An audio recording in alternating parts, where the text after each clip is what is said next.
Salut les amis et bienvenue sur la 4e partie des vidéos consacrées aux règles de Warhammer Age of Sigmar. Après la phase des héros vue dans la vidéo précédente, nous allons aborder la phase de mouvement. Vous verrez, ce n'est pas très compliqué, on se retrouve tout de suite pour les explicatifs.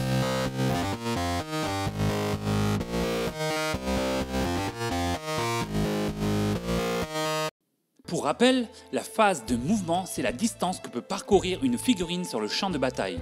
Cette information cruciale est indiquée sur la charte d'unité. D'ailleurs, si vous ne l'avez pas encore vue, il y a une vidéo entièrement consacrée au décryptage de la charte d'unité. La phase de mouvement, comment ça marche? Une fois la phase des héros terminée, vous pouvez déplacer, ou non, vos figurines sur le champ de bataille à l'aide d'une réglette graduée en pouces. Il y a celle-ci fournie par Games Workshop dans les kits de démarrage du jeu, où vous pouvez aussi utiliser un mètre ruban gradué en pouces. Le pouce est l'unité officielle de mesure dans tous les jeux Warhammer. Déplacez toutes les figurines d'une unité de la même distance et gardez toujours un pouce entre elles. C'est la cohésion de groupe. Si une ou plusieurs figurines se retrouvent à plus de 1 pouce des autres, il faudra les retirer de la partie.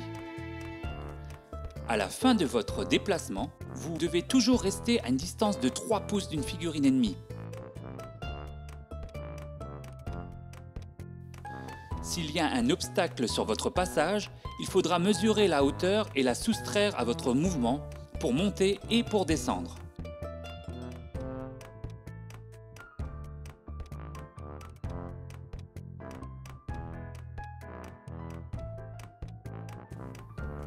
Lorsque votre mouvement est terminé, pour une unité, vous pouvez décider de courir.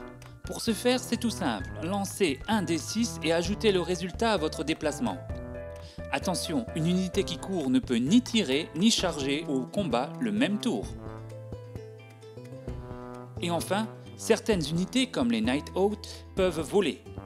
Elles ne sont pas gênées par les obstacles et peuvent même passer au-dessus d'autres unités.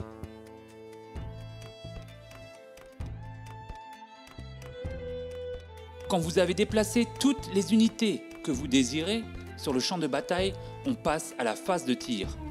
Je vous laisse découvrir tout ça dans notre prochaine vidéo. En attendant, je vous invite à liker la page et à partager avec tous vos amis. A très bientôt sur Ludiquesto et bon jeu!